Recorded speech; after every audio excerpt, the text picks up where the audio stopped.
ಇವತ್ತು ನಾನು garlic chicken ಮಾಡ್ತಾಯಿದ್ದೀನಿ. ಗಾರ್ಲಿಕ್ ಚಿಕನ್ನಿಗೆ ಒಂದು 300 ಗ್ರಾಮ್ನಷ್ಟು ಈ ಥರ ಚಿಕನನ್ನು ತೊಳೆದು ಈ ಥರ ಹೆಚ್ಚಿಟ್ಕೊಂಡಿದ್ದೀನಿ. ಬೋನ್ಲೆಸ್ ಚಿಕನ್ ತೊಗೊಂಡಿದ್ದೀನಿ. ಇದಕ್ಕೆ ಇವಾಗ 1 ಚಮಚ ಶುಂಠಿ ಬೆಳ್ಳುಳ್ಳಿ ಪೇಸ್ಟ್ ಹಾಕ್ಕೊತಾ ಇದ್ದೀನಿ.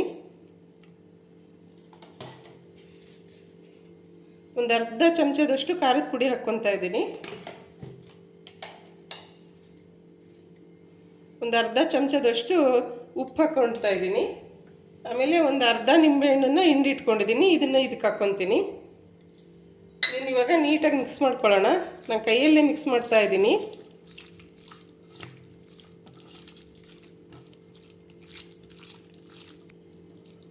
ನಾನು ಇದನ್ನು ನೀಟಾಗಿ ಈ ಥರ ಕಲಸಿ ಇಟ್ಕೊಂಡಿದ್ದೀನಿ. ಇದನ್ನು ಒಂದು 10 ನಿಮಿಷ ಮ್ಯಾರಿನೇಷನ್ ಆಗಕ್ಕೆ ಬಿಡೋಣ. ನಾನಿವಾಗ ಒಂದು ಪ್ಯಾನ್ ತಗೊಂಡಿದ್ದೀನಿ. ಇದಕ್ಕೆ ಇವಾಗ ಎಣ್ಣೆ ಹಾಕ್ಕೊತೀನಿ. ಸ್ವಲ್ಪ ಎಣ್ಣೆ ಹಾಕ್ಕೊಂಡಿದ್ದೀನಿ.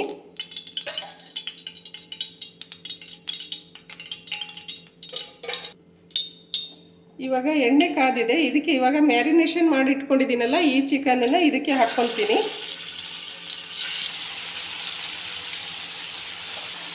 ನಾನಿವಾಗ ಅಷ್ಟು ಚಿಕನ್ನ ಈ ಥರ ಹಾಕ್ಕೊಂಡಿದ್ದೀನಿ. ಇದು ಒಂದು ಸೈಡು ಫ್ರೈ ಆಗಲಿ, ಆಮೇಲೆ ಇನ್ನೊಂದು ಸೈಡ್ ಫ್ರೈ ಮಾಡ್ಕೊಳ್ಳೋಣ.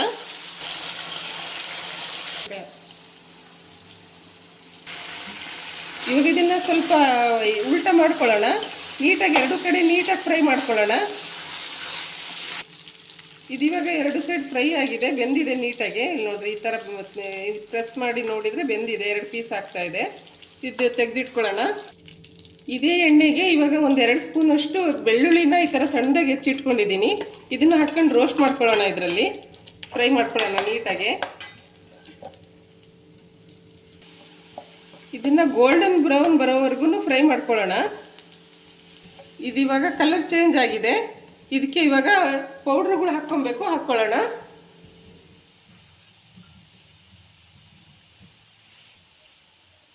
ಈಗ ಸ್ವಲ್ಪ ಒಂದು 2 ಸ್ಪೂನಷ್ಟು ಟೊಮೆಟೊ ಸಾಸ್ ತೊಗೊಂಡಿದ್ದೀನಿ. ಇದನ್ನು ಹಾಕ್ಕೊತಾ ಇದ್ದೀನಿ. ಫಸ್ಟು ಪೆಪ್ಪರ್ ಪುಡಿ ಹಾಕ್ಕೊತಾ ಇದ್ದೀನಿ. ಒಂದು ಸ್ವಲ್ಪ ಅರಿಶಿನ ಪುಡಿ ಹಾಕ್ಕೊತೀನಿ. ಇದನ್ನು ನೀಟಾಗಿ ಮಿಕ್ಸ್ ಮಾಡ್ಕೊಳ್ಳೋಣ. ಇವಾಗ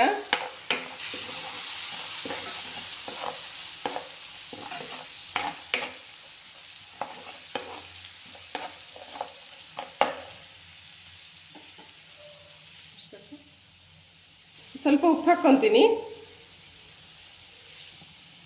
ಒಂದು ಸ್ವಲ್ಪ ನೀರು ಹಾಕ್ಕೊಳ್ಳೋಣ. ಇದಕ್ಕೆ ಇದು ಇವಾಗ ಚೆನ್ನಾಗಿ ಕುದೀತಾ ಇದೆ. ಮಸಾಲೆ ಎಲ್ಲ ನೀಟಾಗಿ ಫ್ರೈ ಆಗಿದೆ. ಇವಾಗ ಈ ಚಿಕನ್ ಫ್ರೈ ಮಾಡಿ ಇಟ್ಕೊಂಡಿದ್ವಲ್ಲ ಇದನ್ನು ಹಾಕ್ಕೊತಾ ಇದ್ದೀನಿ. ಇದು ನೀಟಾಗಿ ಮಿಕ್ಸ್ ಆಗಲಿ. ಇವಾಗ ನೀಟಾಗಿ ನೀರೆಲ್ಲ ಹಾಕ್ಕೊಂಡಿದ್ವಲ್ಲ ಎಲ್ಲ ಹೋಗಿದೆ. ಮಸಾಲೆ ಎಲ್ಲ ನೀಟಾಗಿ ಹತ್ಕೊಂಡಿದೆ. ಇವಾಗ ಸ್ವಲ್ಪ ಗಾರ್ನಿಷಿಗೆ ಕೊತ್ತಂಬರಿ ಸೊಪ್ಪು ಹಾಕ್ಕೊಳ್ಳೋಣ.